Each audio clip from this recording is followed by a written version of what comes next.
Olá, conectados! Bem-vindos a mais um Conectados em um Clique. E hoje eu estou muito chique. Hoje eu estou uma coisa assim, Milan Kundera. Amo o leste europeu. Eu acho o leste europeu lindo, né? Quando a gente vai fazer turismo, a gente acaba ficando mais naquela região ali que a gente já conhece, Espanha, Itália, Portugal, e acabamos nos esquecendo que o leste europeu, além de não ser um lugar tão caro para viajar, nos promove belezas infinitas. E é de lá que eu vou entrevistar um senhor jornalista. Eu sou fã, muito, e vocês vão saber por quê, porque esse tem história. E ele lá, chiquetérrimo, morando em Praga, a capital da República Tcheca, que é para onde eu vou me conectar agora, enquanto você se inscreve no canal e fica aqui com a gente, para a gente saber se Praga é tudo isso mesmo que a gente vê nas fotos. Fica aqui comigo.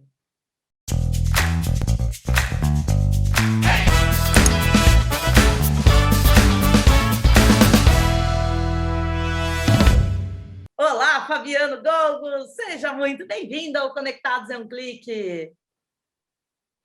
Muito obrigado pelo convite, estou adorando estar aqui. Fabiano, você tem tanta história para contar que contigo não podia ser uma entrevista, tinha que ser uma websérie.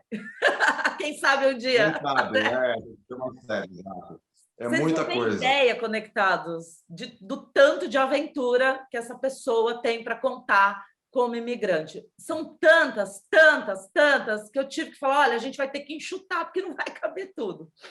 O Fabiano, ele é jornalista, um senhor jornalista, e eu vou começar a contar a história dele por aqui, vocês vão entender por quê. Ele já é um imigrante profissional, né, Fabiano? Que eu brinco contigo, que às vezes aqui a gente tem os imigrantes profissionais. Bom, o Fabiano é um. Vamos começar, então, a contar essa tua história de imigração, de saída do Brasil, que primeiro você foi fazer jornalismo nos Estados Unidos, certo? Exato. Fui para os Estados Unidos só porque eu queria ser imigrante, na verdade. Eu, desde pequenininho, eu só sabia que eu queria morar fora do Brasil. Meu tio era diplomata, então, quando eu tinha 6, 7 anos, eu costumava dizer na sala de aula, enquanto todo mundo respondia, quando a professora perguntava o que queria ser quando crescer, os meninos diziam jogador de futebol, policial, né, bombeiro, eu dizia diplomata. E isso é porque, na verdade, eu queria viajar. Então, eu sempre quis viajar. E quando eu tinha uns 15 para 16 anos, eu estava fazendo o Instituto Cultural Brasileiro Norte-Americano, um curso de inglês lá de Porto Alegre, e eu fui buscar as informações do como estudar no exterior. Eu queria estudar jornalismo. Mas a minha família não tinha condições de me mandar para lá. Eu tentei, fiz acontecer, não deu nada. O que eu fiz? Não deixei o sonho para trás e fiquei guardando todo o dinheirinho que eu podia, o que é quase nada para um adolescente, né? Na década de 80 ainda por cima, mas quando cheguei aos 19 anos eu fiz uma loucura. Eu simplesmente peguei o que eu tinha, comprei a última passagem do Lloyd Aéreo Boliviano, nem sabia que existia essa aerolínea, mas custava $600, por isso que eu consegui comprar, e fui para os Estados Unidos. Cheguei lá no aeroporto com $62 no bolso e um sonho, né? E achando que no dia seguinte eu ia virar, sei lá, que é os Estados Unidos, chega no dia seguinte, começa a trabalhar, está tudo resolvido. Milagre americano.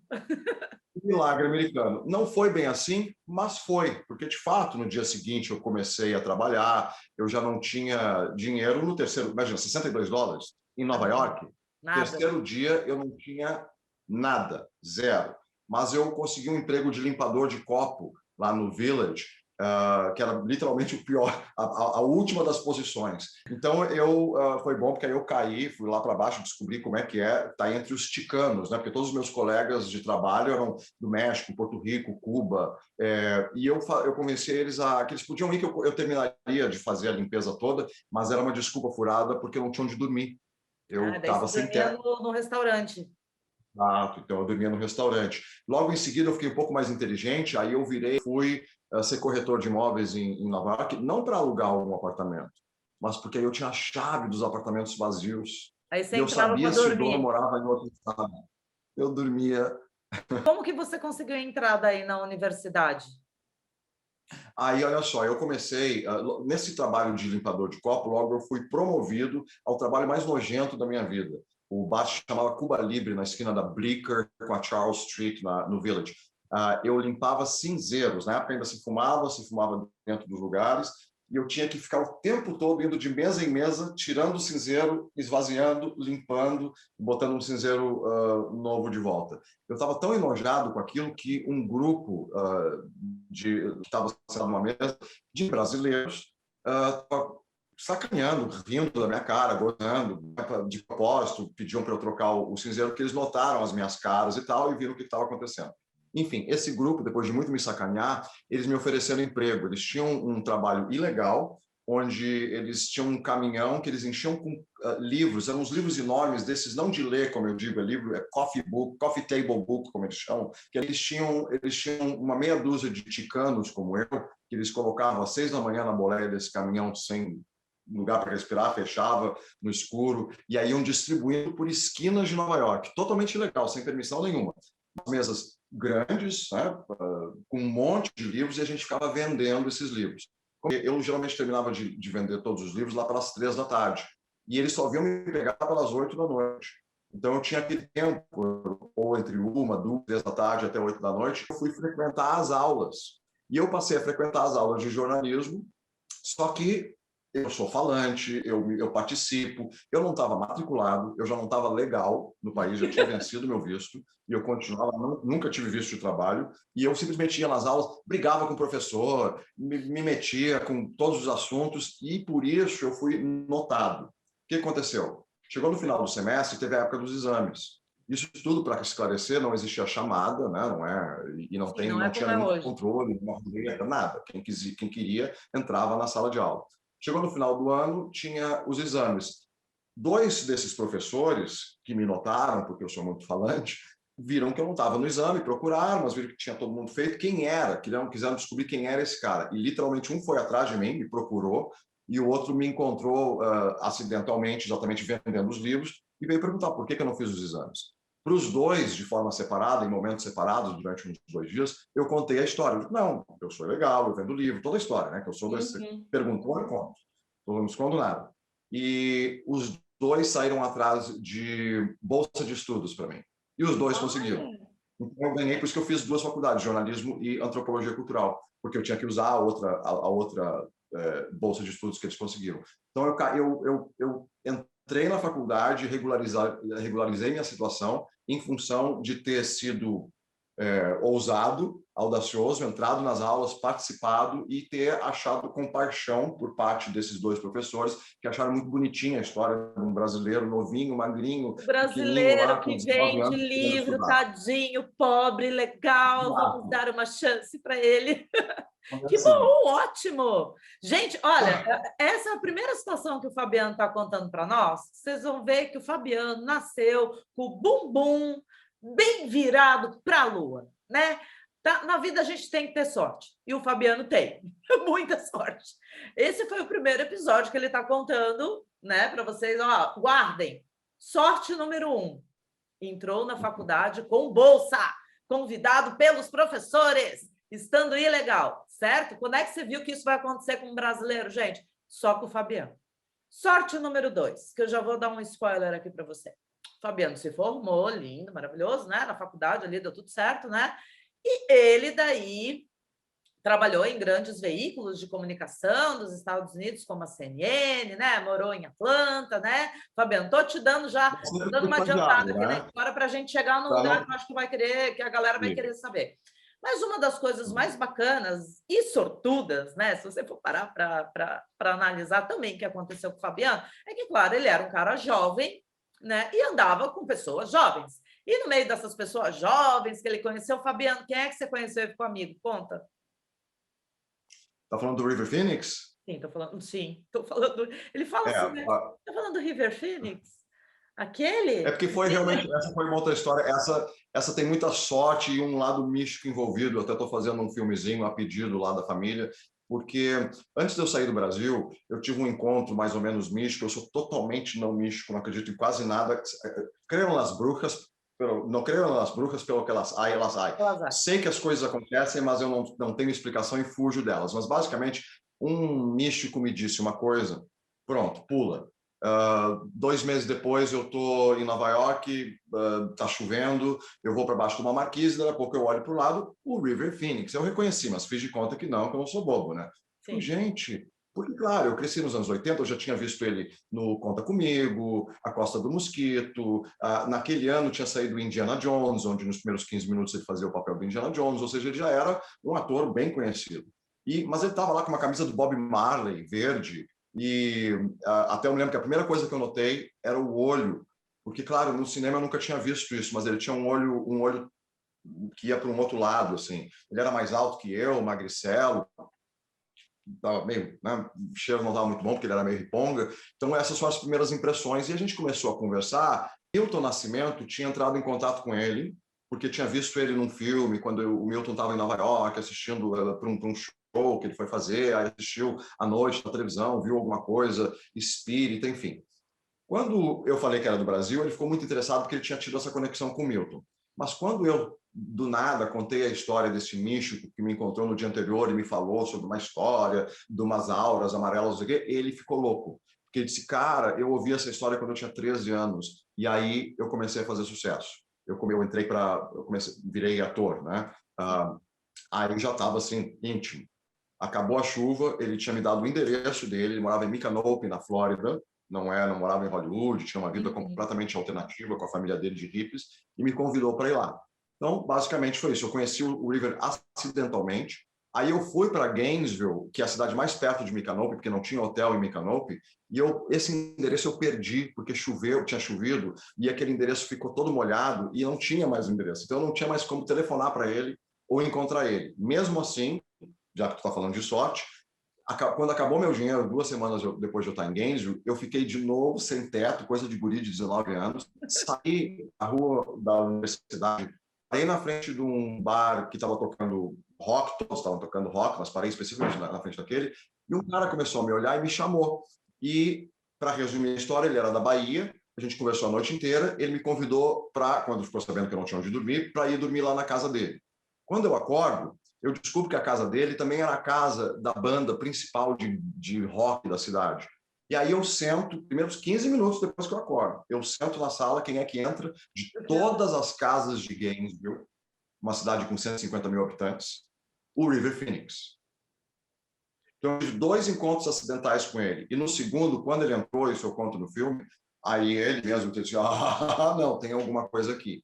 Aí ele me tirou de lá, a gente foi. Aí eu tive, de fato, foi uma coisa que eu fiquei 30 anos sem falar. Eu estou falando aqui contigo em português pela primeira vez. Acabei de fazer um documentáriozinho em inglês para eles, porque quando o River morreu, para quem sabe quem é o River Phoenix, morreu no Halloween de 1993, depois de ter feito muito sucesso, está sendo uma promessa do cinema como uma espécie de James Dean da geração atual. Fabiane, me conta, eram 2 jovens, né? Vocês conseguiram, então, se conectar, ficarem amigos, e durante quanto tempo, então, você ficou amigo dele, convivendo, né? Enfim, daí acompanhando. Eu até queria, porque eu já sei da história, claro, que eu já conversei com o Fabiano antes, e sei que, inclusive, você o ajudou no laboratório do filme Garotos de Programa, que ele fez com o Keanu Reeves, que foi um filme que explodiu na década de 90, né? Porque foi um filme muito forte, abordava um assunto muito tabu na época, que era prostituição. Na época não, até hoje, né? Prostituição masculina.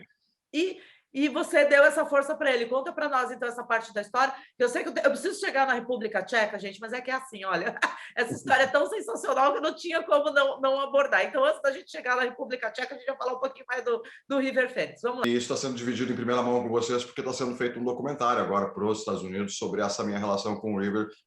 Eu conheci o River quando eu tinha 19, ele 18. Certo. Ele morreu quando tinha 23. Portanto, foram aí quase 5 anos. Eu tive uma briga com ele um pouco antes dele morrer. E o que aconteceu com o filme Garoto de Programa? Quando ele recebeu o convite feito pelo próprio Keanu Reeves, ele veio conversar comigo, porque eu era o único homossexual que ele conhecia que tinha a mesma idade. A gente tem que lembrar o seguinte, hoje em dia todo mundo tira de letra, mas em 1990, 91, quando isso aconteceu, quando ele recebeu o convite, quando ele fez o filme My Own Private Idaho, que no Brasil se chama Garoto de Programa, não se falava de assuntos LGBTQ, nem existia essa expressão. Era viado mesmo, e lésbica, era sapatão e gay, enfim, não era assunto do dia a dia na mídia, era tabu. Quando tinha alguma coisa sobre gay, era um uau. Então ele mesmo, veja bem, ele tinha 20 anos quando isso aconteceu. Ele tinha mais informação sobre gays do que, por exemplo, eu teria crescendo no Rio Grande do Sul na década de 80, porque ele tinha pais hippies, né? Portanto, abertos, liberais, tinham convivido com outros gays, e ele era artista, trabalhava em Hollywood, onde tem muitos gays.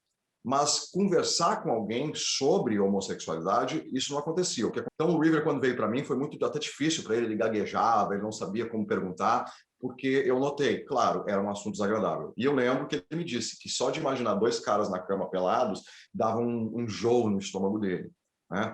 Isso não significa que ele era homofóbico, ele era como qualquer pessoa normal. Homossexualidade é natureza. Quem acha que é opção é, sei lá, porque que eu vou optar, eu quero ser viado, eu quero ser alvo de piada, poder apanhar na rua, uma menor Violência. quantidade de pessoa, violência, menor possibilidade de escolha entre com quem eu vou ter uma relação, né? Porque é uma menor porcentagem de pessoas. Enfim, então ninguém escolhe, é natureza. Como é natureza, aquilo que a gente tem na natureza, o que é diferente daquilo, nos causa um certo desconforto. O problema é o que a pessoa faz com isso. Então, ele tinha o desconforto natural que qualquer homem heterossexual deve ter quando imagina dois homens na cama. Mas ele venceu isso. E ele consultou muito comigo. Ele passou 2 meses antes de ir para as filmagens e me levou para as filmagens, perguntando tudo possível. A única coisa que eu não podia esclarecer para ele era a questão dos garotos de programa em si, a prostituição em si. Aí eu fui fazer junto com ele em Portland, no Oregon, e Laboratório na depois em rua mesmo. Seattle. Isso, a gente foi para a rua mesmo, até fez uma espécie de quase que se prostituiu, a gente teve que sair correndo lá de um cliente, porque ele acreditou e topou o nosso preço, entendeu? E aí, na hora, a gente não queria ir, enfim. Então, foi isso. Então, eu tive essa relação intensa, virei muito íntimo dele, acabou com uma briga, acabou meio mal. A irmã, uma irmã dele, sobre a qual praticamente ninguém sabe, a Marie, que é uma meia-irmã, que o pai dele, antes de fugir da sua cidade, porque fugiu do Vietnã, e conhecer a mãe do River, ele deixou uma menina grávida sem saber. Muitos anos depois, quando a menina já era uma jovem adulta, se descobriu, o River fez questão de tomar conta dela, e ela veio para Gainesville e foi minha roommate, ela morou comigo. Então, a irmã do River Phoenix, com as duas sobrinhas dele, a Cindy e a Amy, que tinham 4 e 2 anos na época, foram minhas roommates, moraram comigo. Então, eu só estou dizendo isso porque assim, a intimidade que eu tinha com ele era nesse ponto, nesse nível. Nesse nível, bem alto. Nesse nível alto, É. né? Nesse nível Mas eu hard. nunca falei sobre isso. Eu estou falando aqui mais ou menos pela primeira vez em português sobre isso, porque quando ele morreu, eu fiquei não só com o trauma da morte dele, porque eu tinha 24, eu tinha 23 anos. Morte é uma coisa que ainda não entra na cabeça da gente nessa época Sim. de uma maneira tão, né, consistente, Ainda mais mas como foi, principalmente porque eu senti que se eu falar inesperada. sobre isso, exato, mas o meu problema era que eu senti que eu não queria usar isso como um emblema. Olha, eu fui amigo de River Phoenix, sabe? Ficar uma coisa baixa, ficar usando a pessoa famosa, ainda mais morta, para me promover. Mas hoje em dia eu tenho 50 anos e eu não preciso mais dele para me promover, ou seja, minha vida já é uma autopromoção suficiente, então eu pude de novo acoplar, dizendo, olha, por sinal, sim, minha vida teve tudo isso. Mas o pior é que lá com 19 anos eu virei praticamente o melhor amigo do River Phoenix. Olha que loucura. Então, agora que a gente já explicou para vocês toda uma pequena passagem dele pelos Estados Unidos, nos Estados Unidos você viveu quanto tempo? Entre 89 e 97. São 6 anos, 7 anos, dependendo como se conta. E aí vim para a República Tcheca, vim para Praga. Aí, então, agora vamos entrar. Muito bem. Então, você estava na CNN, em Atlanta, trabalhando, né, como repórter já, jornalista. E aí você decidiu que você queria não ficar mais lá, certo? O que aconteceu? Em Atlanta, nessa época que eu fui trabalhar na CNN, foi como estagiário, né? Eu fiz todos os grandes empregos que eu tive nos Estados Unidos, no New York Times, etc. Eu coloco lá no currículo, porque parece bonitinho, mas eu só não coloco o detalhe. Era como estagiário, eu era um bom estudante, então eu era escolhido para MTV, WPIX, eu fiz um monte de estágios de 3 meses em um monte de lugares. Na CNN eu já estava sendo efetivado, eu comecei lá apresentando a meteorologia, eu não sabia nem o que eu estava dizendo, era um desconforto muito grande fazer aquilo, porque eu queria ser, com esse vozeirão de Cid Moreira, eu queria apresentar as notícias, Sim. não queria fazer a meteorologia. Aí, isso está acontecendo na época das Olimpíadas de Atlanta, que a CNN, a central, na época era em Atlanta, agora está em Nova York. E então tinha todas as delegações dos outros países por causa das Olimpíadas. E na esquina da minha casa tinha a delegação tcheca. E um colega meu, lá, produtor da CNN, era tcheco. Então, as duas coisas meio que juntaram, ele me apresentou tchecos, a gente foi nessa casa dos tchecos lá em Atlanta, e eu resolvi na loucura, vou para Praga, vou para a República Tcheca. Por quê? Não sei, mas ainda bem. E, gente, detalhe, tá? Que eu também não sabia. Na República Tcheca, porque assim, deu para perceber que, obviamente, depois desse tempo todo, o Fabiano fala o inglês fluentíssimo. Aí, bom, o cara chega ali na República Tcheca com inglês fluente, tá tudo certo. Não. Por quê? Porque lá eles falam tcheco. Eles não ficam falando inglês assim com todo mundo, até porque vamos nos lembrar que a República Tcheca é leste europeu, né? Durante muito tempo ficou fechado, né? Pós-Segunda Guerra, separou, Guerra Fria, aquela brincadeirada toda. Vocês acreditam que ele conseguiu aprender tcheco em 3 anos? Conta para nós, Fabiano. E já emendando nisso, de você conseguir aprender a língua em 3 anos, quero saber como é que você conseguiu ser jornalista brasileiro com esse nome, né? Falando tcheco, virou celebridade, né, no país, porque não devem ter muitos jornalistas brasileiros que falam tcheco lá, né? Como é que foi daí?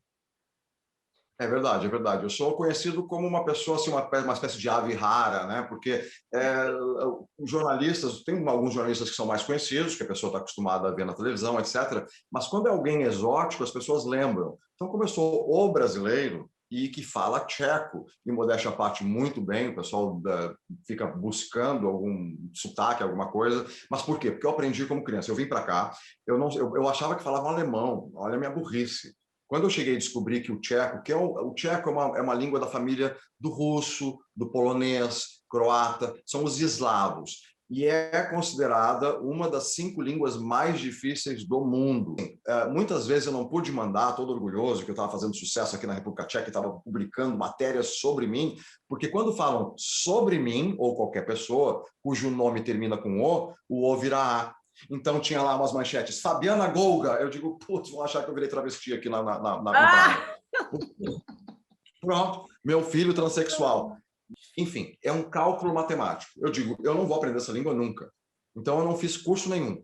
Eu disse, bom, mas tem uma maneira que toda pessoa, por mais burra que seja, e é burra, aprende. Então, eu não me expus ao inglês e ao português. Não fiquei buscando amigos brasileiros ou pessoas que falasse inglês, e fiquei 3 anos enfiado, feito uma pessoa que, né, é meio burrinha ainda, não entende o que está acontecendo, e aos poucos eu fui absorvendo.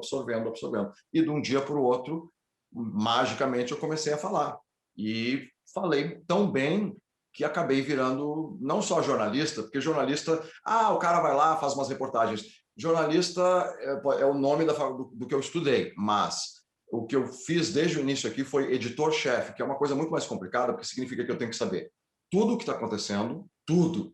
Saber o contexto desse tudo, o passado, o presente, as sensibilidades locais da cultura, quem são as estrelas pop de agora e do passado. Imagina um editor-chefe no Brasil. Digamos que vem aí um argentino ser editor-chefe de um jornal no Brasil. Como é que ele tem que saber quem foram os Trapalhões, por exemplo, mesmo não estando no ar?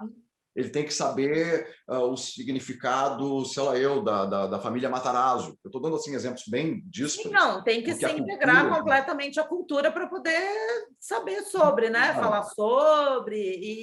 E para conhecer a cidade de Praga, se você, assim como eu, nunca teve dinheiro, nunca teve tempo, oportunidade para conhecer essa cidade linda, nós vamos conhecer um pouquinho, então, agora pelos olhos do Fabiano, que produziu um vídeo muito bacana para a gente conhecer Praga. Vamos ver?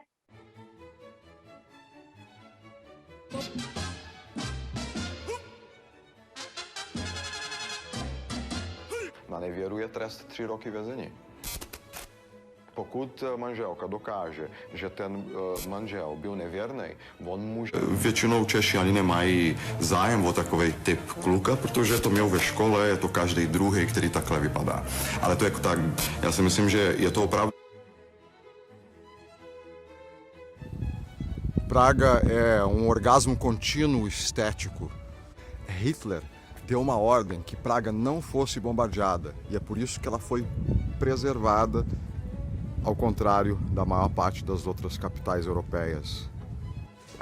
Geralmente eu faço todos os meus percursos a pé porque é tão bonito. Ruazinhas estreitas, esses prédios antiquíssimos. Essa igreja aqui tem uma história engraçada e que nos remete a Florianópolis, porque uma amiga, a Vera Lúcia, que é de Florianópolis e mora aqui, em 2002 teve uma enchente e o padre ficou, por uma série de questões, sem acesso àqueles defumadores que eles usam, né? E essa minha amiga tinha recém recebido da mãe dela, que tinha vindo visitar, um monte de defumadores de Umbanda. Ela tirou da caixinha, botou numa outra embalagem e trouxe para o padre e disse: olha, defumador do Brasil, a igreja vai ficar mais limpa do que qualquer outra na República Tcheca. Eu não quero dizer nada, vão achar que eu estou mentindo, mas baixou a pombagira no padre naquela noite. Olha aquele moinho.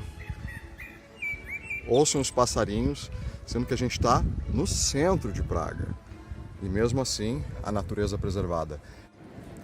Aqui do meio da Ponte de Carlos, a Charles Bridge, a gente vê o castelo lá em cima e o resto da cidade aqui com o rio Vltava. E aqui, do outro lado da ponte, eu sigo o meu caminho diário para casa. O absinto, que era aquela bebida perigosa dos poetas como Rimbaud, foi proibido no resto da Europa, menos aqui na República Tcheca. Aliás, aqui na República Tcheca, como dá para ver, quase nada é realmente proibido. Eu vou pra casa agora, eu vou. Lá, lá, lá, lá, lá, lá, lá, eu vou. Aí eu chego aqui na Praça Central, onde tem o famoso relógio astrológico. Já deve ser bom trabalhar aqui no Banco Central Tcheco. Então imagina com essa vista ainda de bônus. Vou pegar o metrô só para mostrar. Aqui tem que estar de máscara, claro, quando está dentro dos lugares. Na rua não precisa.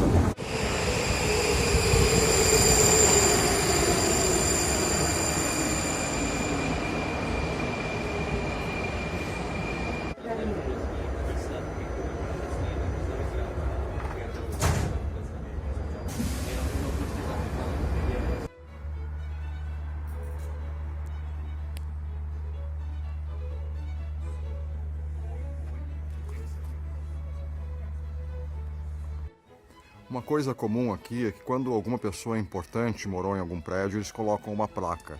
Aqui no meu teve 2 pessoas. Essa segunda pessoa aqui, o primeiro era um escritor famoso. Esse aqui, também um escritor, ele morreu em 1944 em Auschwitz, no campo de concentração.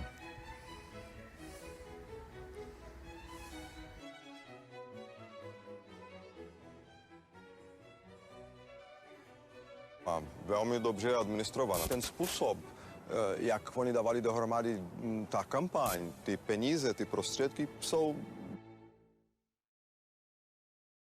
Foi editor-chefe dessas 3 revistas na República Tcheca, né? A Veja, Isto É, e a época deles lá.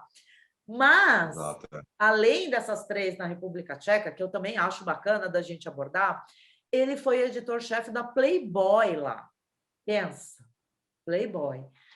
Uma revista que eu sempre curti muito, eu acho que a Playboy, infelizmente, aqui no Brasil, ela fechou, mas ela tinha matérias maravilhosas, as entrevistas sempre foi, na minha opinião, né? E olha que eu sou mulher, eu sempre achei a Playboy muito mais do que uma revista de mulher pelada, né? Ela tem outras que eram mais voltadas para isso. A Playboy não, ela tinha muito conteúdo. Eu sempre gostei muito de ler. Quando eu fiquei sabendo que ele era, eu falei, nossa, uma coisa que me chamou a atenção. Poxa vida, como é que um editor homossexual trabalhou na Playboy? Muito louco o olhar do homossexual para a mulher. Então, eu queria abordar um pouco desse assunto aqui contigo. Quando você assumiu daí a revista, é um universo masculino, da sexualidade masculina hétero, né? Digamos assim. Sei que você fez sucesso, as vendas da revista Playboy, enquanto você esteve à frente, explodiram aí, né? Então, conta como é que foi o seu segredo. Então, quando eu assumi a Playboy, primeiro para dar um pequeno contexto, porque as pessoas, tem gente que acha que Playboy, o cara fez pornografia. No que eu assumi a Playboy, o Hugh Hefner, o dono da Playboy, me chamou, me levou lá para Los Angeles, na mansão da Playboy, para me dar um masterclass de 4 dias explicando o que significava Playboy. Eu achei estranho, de Playboy é só botar foto bonita de mulher pelada e pronto. E não é. Ele falou o tempo todo que a Playboy é a revista que tem que ser feita de tal maneira que o marido possa dizer com a cara séria, olhando para a mulher, que comprou por causa das matérias, por causa dos artigos e das entrevistas. E o que era isso o que significa? acontecia. Pelo menos aqui no Brasil, todo mundo chegava com o Playboy embaixo do braço, né, com as mulheres peladas na capa. Não, mas as matérias são super interessantes. Bom, eu lia Playboy assim, porque meu pai comprava, minha mãe ficava puta, obviamente, porque ele ficava levando revista de mulher pelada para casa. Até que uma vez, quando ela me pegou lendo, porque eu lia mesmo, eu curtia ler. E ela, para de ficar trazendo a revista de mulher pelada, que a menina fica lendo ainda. Mas não é, Aí, e era não boa. Eu lésbica, imagino que na Europa era por causa das matérias. deva ser até melhor Claro. ainda, né? Porque é outro. Tem que seguir um outro É isso que padrão, a né? pessoa leiga não se dá Mesmo, conta. né? Essa era a intenção do Hugh Hefner. Ele disse, não, eu preciso de um cara sério, que tenha os melhores contatos, que possa fazer entrevista com o presidente. Playboy era VIP em todos os sentidos. E quantas mulheres, era a última coisa para ele, era o menos importante. E ele era extremamente feminista para a minha cabeça, o papo todo que ele me deu, do como tratar a mulher, nunca tratá-la como objeto, ela não deve ser fotografada como ela fosse algo que o homem tem ela à disposição, etc, etc. E eu fiz sucesso, acho, com a Playboy por ser gay, o meu olhar é diferente. Eu coloquei a mulher não como cabide, mostrando as partes do corpo, que é muito que fotógrafos fazem. Aliás, diga de passagem, a maior parte dos fotógrafos da Playboy daquela época eram gays também. Quer dizer, porque tem muito fotógrafo gay. Então, no fundo, muitas vezes o que a gente está vendo de coisa erótica para hétero é feito por gay. Porque gay sabe o que o hétero quer. E o que eu fiz com as mulheres na Playboy foi o seguinte, eu estabeleci um novo estilo. E deu certo, porque vendeu 7 vezes mais do que costumava vender antes. E 16 vezes chegou ao final, quando ela foi vendida, e eu ganhei uma boa parte dessa grana, por ter transformado ela nisso, aqui na República Tcheca. Passei todo o tempo que eu passei na Playboy, eu fiz fotos em movimento, onde se a pessoa olhasse, ela não estava olhando ali uma mulher pelada, ela estava vendo uma cena que ela, na cabeça, tinha que completar. E a cena era sensual, né? Bom, vocês viram que lá pelas tantas, o Fabiano aí, nessa altura aqui do nosso papo, ele já é o bambambam, um jornalista bambambam aí ali na República Tcheca. Só que teve uma época dele, olha que bacana o projeto que ele fez. Ele pegou e criou uma revista, que essa revista era comercializada por pessoas em situação de rua, pessoas que moravam nas ruas. Olha que bacana o projeto. E todo o ganho que essas pessoas tinham vendendo a revista ficava para elas. Conta bem rapidinho para nós não passar, porque eu achei esse projeto muito bacana. Porque quem é que pensa em trabalhar com revista e morador de rua no mesmo projeto? Só na República Tcheca, né? Para dar certo. O que aconteceu foi que quando eu saí da Playboy, por causa da venda dela, que eu tenho parte, eles me deram uma porcentagem.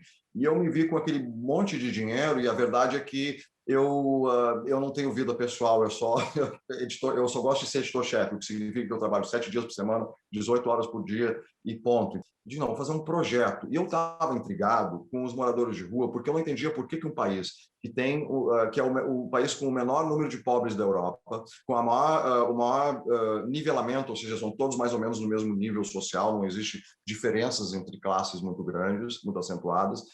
Por que tinha morador de rua? Se aqui qualquer pessoa que perde o emprego pode ir bater lá no Ministério, não sei, do Trabalho e recebe já automaticamente dinheiro para comer, dinheiro para um lugar para morar.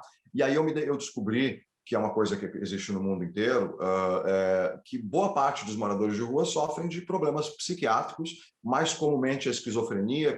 Como é que funcionava? Eu pagava para imprimir ela, claro, com grandes descontos, porque era para o morador de rua, e eu pagava a tabela mínima do sindicato para os jornalistas que tinham colaborado comigo nas grandes revistas, na equivalente à Veja, à Época, isto é, na Playboy. Então, eram assim, os melhores nomes. Isso garantia que o público quisesse comprar, não por caridade, porque não adianta querer vender por caridade, não pode vender uma maçã. Eu tirei, segundo aqui, quando me fizeram uma menção honrosa, não sei o quê, eu tirei 1.262 moradores das ruas. Eles, com o tempo, puderam se estruturar e alugar seus próprios tetos, etc., ou entrar em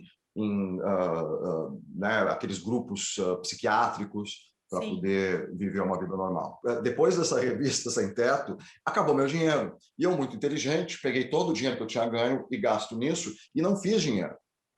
E aí não tinha emprego, não estava ninguém me oferecendo, porque posição de editor-chefe são poucas numa cidade, num país. Não é que nem ser jornalista. A República Tcheca tem no total 10 milhões, né, de habitantes, você comentou comigo? 10 milhões de habitantes só. Então, é um país pequeno. Imagina, tem entre jornais e revistas, tem uma dúzia de editores-chefe. Então, eu fiquei sem emprego. E sem emprego, depois de um tempo, quando o dinheiro acaba, chega uma hora que não tem mais como pagar aluguel, chega uma hora... Enfim, virei sem teto, o que não significa que eu tive que morar na rua. Passei por isso numa outra época da minha vida, eu tive que, de fato, passar 4 dias, não é grande coisa, na rua, com o céu de teto, mas eu virei morador de rua no sentido de que eu tive que improvisar onde eu pudesse dormir clandestinamente, sem ninguém descobrir, e levar uma vida aparentemente normal, sem ninguém se dar conta que eu era sem teto, que é o que eu fiz por um bom tempo, e 4 vezes na minha vida eu fiquei sem teto, não necessariamente morador de rua, mas sem teto. Deixa eu te perguntar uma coisa nessa batida que a gente ainda não falou a respeito da cidade em si. Um outro erro, talvez, nosso, né, de nós brasileiros, por ignorância. Ignorância no sentido de ignorar como é a realidade local. Primeiro, eu quero saber como é que é o povo tcheco, se tem isso, como é que eles são. E segundo, a homossexualidade no país. Como é vista, é aceita, você se deu bem, está tudo certo? Conta para nós um pouco da sociedade da República Tcheca. Então, a questão de serem frios, a gente tem essa ideia por causa dos alemães, né? E aí na nossa cabeça de brasileiro é loiro alemão. E russos também, né? Eu acho isso. que no caso ali da República Tcheca a gente emenda mais com os russos, né? Aquela coisa década de 80, Guerra Fria, parecia que era tudo dentro do mesmo balaio, né? Eu era assim quando era criança, pelo menos. Tinha aquela ideia que era tudo meio russo ali. Só que o russo que a gente está mais acostumado a ver é o russo de filme de Hollywood, que aí é feito por um ator irlandês. O russo é extremamente jovial, aberto, essa coisa de beber vodka, porque eles são boêmios. E, aliás, boêmio, aí está a melhor resposta sobre como são os tchecos. O nome verdadeiro da República Tcheca é Boêmia. A palavra boêmio, boemia, vem daqui, porque essa região se chamava Boêmia. Depois de 1918, depois da Primeira Guerra Mundial, é que virou a Tchecoslováquia, por um motivo local bobo, porque aqui o país tem 3 regiões. Uma, que é a maior, é a Boêmia. Mas aí tem uma região menor, que é a Morávia, e uma pequenininha, que é a Silésia. Essas duas não queriam ser chamadas de Boêmia, porque elas não são Boêmia. Por isso que vieram com o tcheco, que eu não sei de onde vem. Então, na verdade, a personalidade do tcheco é boêmia. Eles gostam de cerveja, diga de passagem, pouca gente sabe no mundo, mas quando a gente toma uma cerveja Pilsen, Pilsen é um estilo de cerveja, porque Pilsen é uma cerveja daqui. O nome da cerveja é Pilsen, ou Pilsner, né? Pilsner, no Brasil. É da região. Isso, porque é uma cidade. Aqui as cidades produzem cerveja e é o nome da cerveja. A sociedade do homossexualismo, como é aceito aí? Praticamente não é nem aceito, porque não é o que eu aceito pressupõe um antes não aceitar algo de errado. Então eu aceito. Aqui, quando eu cheguei, eu fiquei impressionado porque eu não conhecia isso. Eu já estava acostumado que nos Estados Unidos se aceita, porque é politicamente correto. Nos Estados Unidos eu digo em Nova York, né? Era aceito. Mas era sempre aquela coisa. Eu não tive problema na minha família, para ser bem sincero. Nunca ouvi nenhum desaforo nesse sentido. Nunca me chamaram de bicha, viado, puto, qualquer coisa desse tipo. Seja quem for, primo, irmão, brigando, não, pai, mãe, ninguém. Então, eu cresci muito tranquilo com relação a isso e sempre fui muito aberto. Eu nunca saí do armário. Eu simplesmente nunca tive dentro do armário. Porque eu sempre fui muito franco, e quem não gosta de mim, que não goste. Claro que eu não vou sair lá no meio de um bando de punk e dizer, oi, oi, lembra da minha voz? Continua mesmo, mas eu sou viado, que aí eu vou apanhar. Mas eu, em geral, em todos os lugares onde eu vou, e assim, até na mídia, para ter um exemplo, assim, eu como editor-chefe, eu escrevo editorial. Então, tem lá, toda semana eu tenho que escrever alguma coisa no jornal todos os dias, e eu sempre falei naturalmente sobre o meu namorado, né, sobre as coisas do dia a dia que qualquer hétero fala, eu falava, só que usando, claro, os meus exemplos que eram masculinos. Como é, né, Fabiana? Não tem diferença nenhuma. Né? Exatamente. Para mim, pelo menos, então, é normal, né? Mas aqui é muito assim tranquilo. Eu tenho um namorado meu que até hoje ele foi meu namorado por 2 anos. E mesmo assim, 20 anos depois, a família dele, a mãe, irmão, cunhada, sobrinhos, me consideram tão a família deles que eu não posso não passar o Natal com eles, né? E eles não são uma exceção. Isso é a regra. Todos os namorados que eu tive, todas as pessoas que eu conheço têm a mesma situação. Preciso tomar aqui um Pode beber, suquinho. bebe.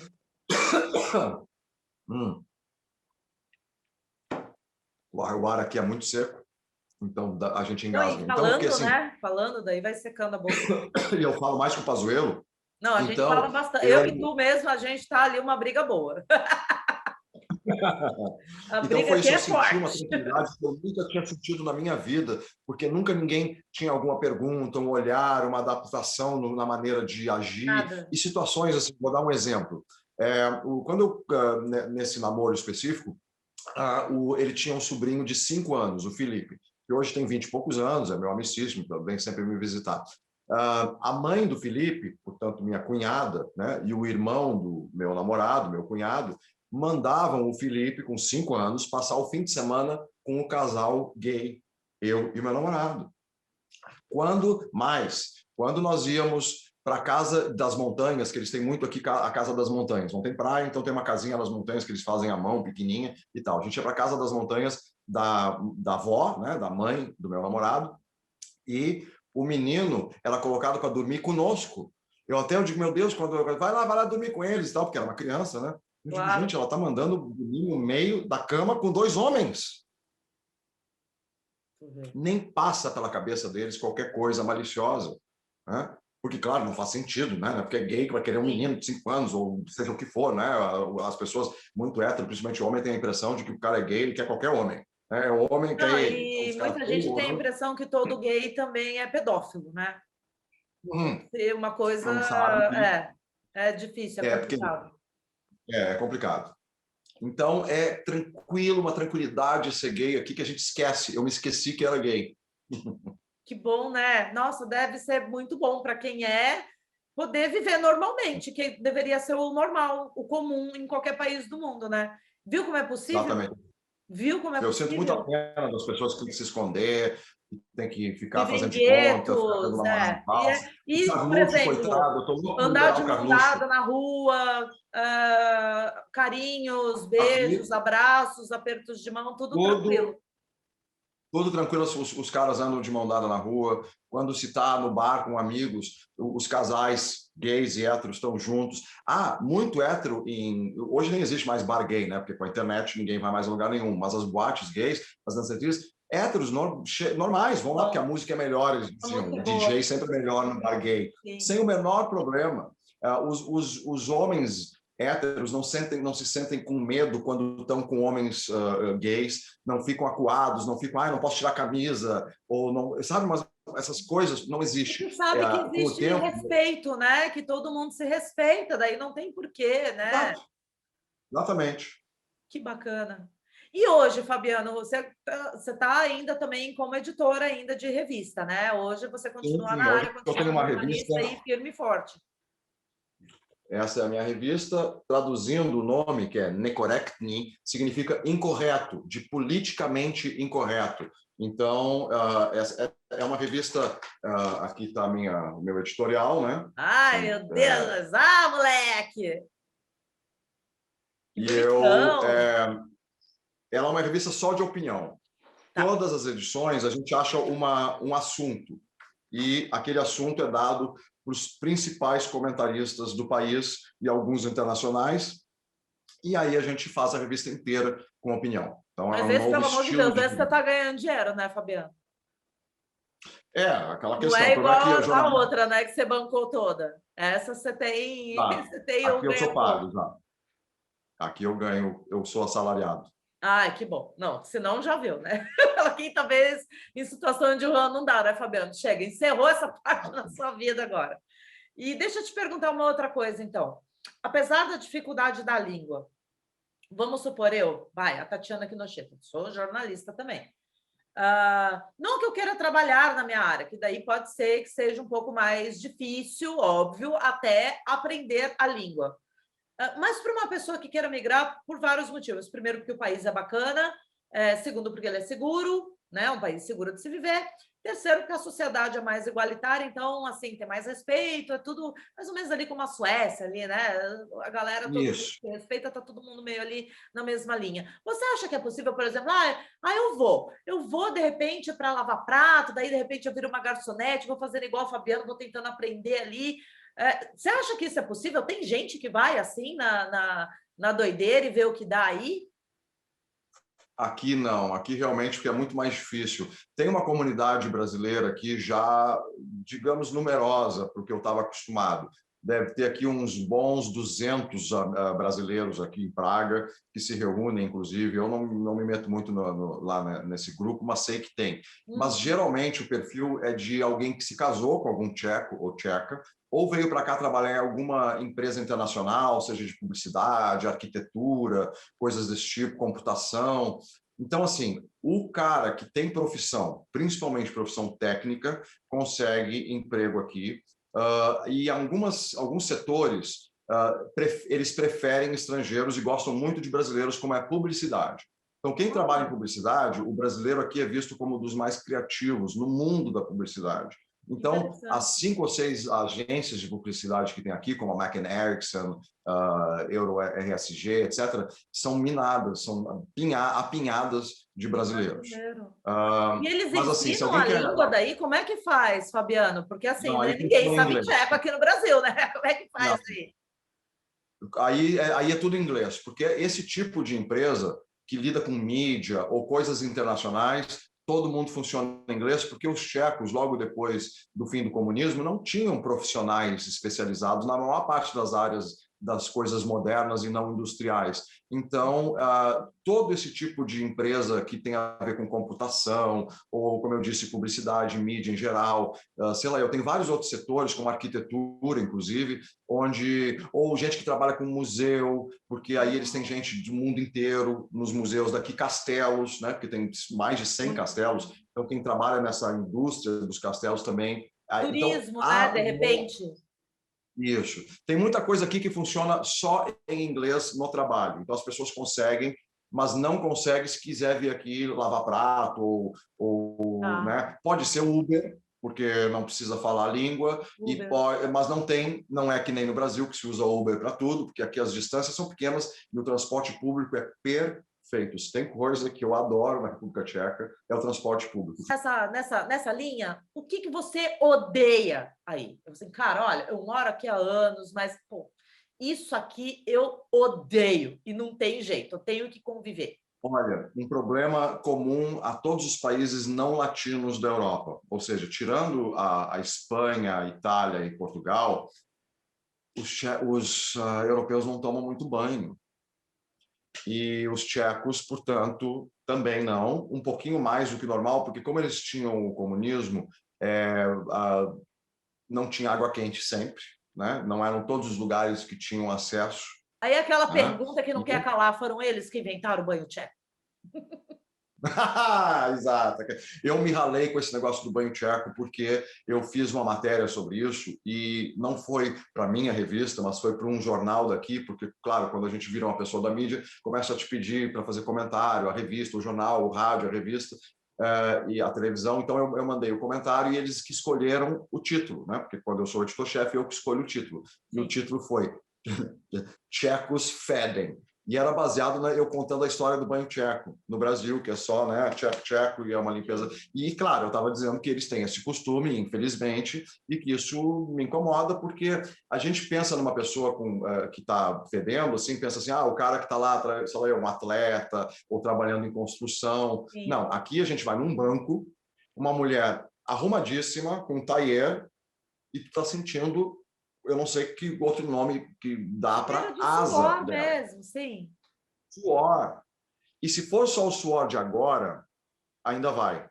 Mas como é a roupa que também não foi lavada nesse meio tempo, porque há muita dificuldade de se secar a roupa num local que é frio e que são apartamentos e que não tem sacada, não tem um jardim, não tem onde botar. Tu bota a roupa dentro do teu quarto, basicamente. O que acontece?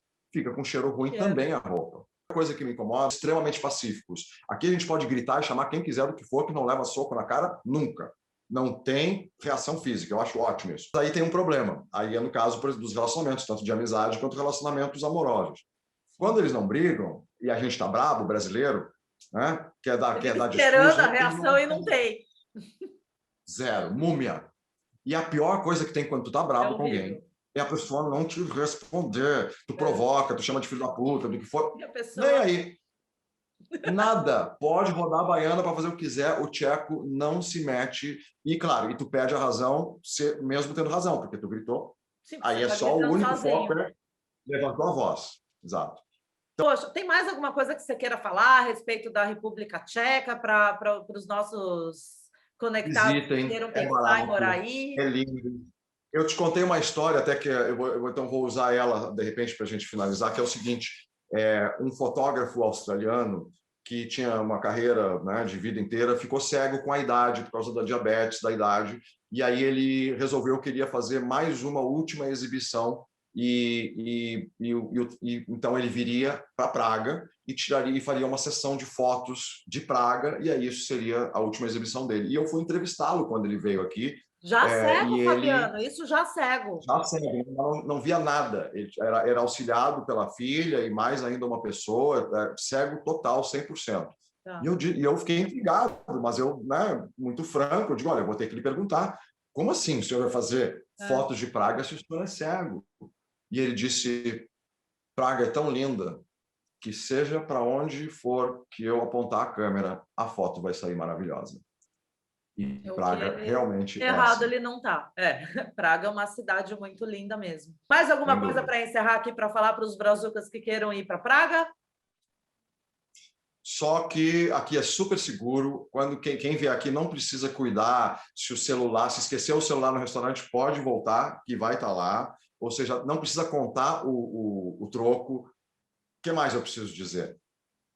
Fabiano, olha, nossa, muito fã dessa sua história, viu? Que história de vida bacana que você teve, de superação de vários momentos. Ele tinha muita coisa bacana para contar, gente. Ontem eu fiquei 3 horas com ele no celular para poder entender a história dele, para saber como é que a gente ia abordar, como é que a gente ia falar dos 2 países que ele morou. Eu fiquei assim, meu Deus, que, olha, rende livro, série na Netflix, sabe, rende de um tudo essa história aqui do Fabiano, e eu virei fã mesmo. Eu super agradeço a sua participação aqui no programa, viu, Fabiano? Obrigada. Te adorei, é simpaticíssimo, o programa é ótimo. Quando fui convidado, eu fui assistir, só para dar uma olhada, aquela coisa de jornalista, mas aí fiquei vidrado, acabei assistindo vários. Quando eu vi, já eram 3 da manhã. Então, vale a pena, muito bem feito. Parabéns. Obrigada, porque eu sei que você é um editor-chefe bem bravo, bem exigente. Então, se você está me falando isso, ufa, que bom, sinal que está dando tudo certo. Obrigada, viu, Fabiano? E olha, se Deus quiser, em breve, quero te fazer uma visita aí em Praga. A gente dá uns rolês para ir, tomar cerveja, você me mostrar os picos mais bacanas, que eu sei que devem ser muitos, né? Ai, muita vontade. Um dia eu vou, viu? Deixa tudo voltar ao normal que eu vou te visitar aí. E dizendo tchau em tcheco, naschledanou. Naschledanou. Nossa, não vou conseguir repetir. Eu vou dar tchau mesmo, porque é só o Fabiano que aprendeu a língua assim. Olha, difícil, viu? Obrigada, viu, Fabiano? E para você, conectado, eu espero que você tenha curtido esse nosso bate-papo. Que história de vida bacana, né? Você viu? Mudou para um país, vai para outro. É isso que eu te digo. Quando você está solto no mundo, que você toma, depois que você é picado a primeira vez pela mosca da imigração, você perde mesmo o medo de ir para outros lugares, viver outras experiências. Você não precisa ficar para sempre naquele país, mas é sempre muito bom você ter, né, uma outra vivência, com uma outra cultura. É muito bacana, nem que seja para estudar, para ganhar dinheiro, para, sei lá, evoluir espiritualmente, daí você escolhe por que você quer migrar. Agradeço a sua companhia aqui comigo, desejo a todos uma boa semana e eu vejo você no próximo Conectados em um Clique, em algum lugar desse mundão de Deus. Um beijo, até lá! Hey!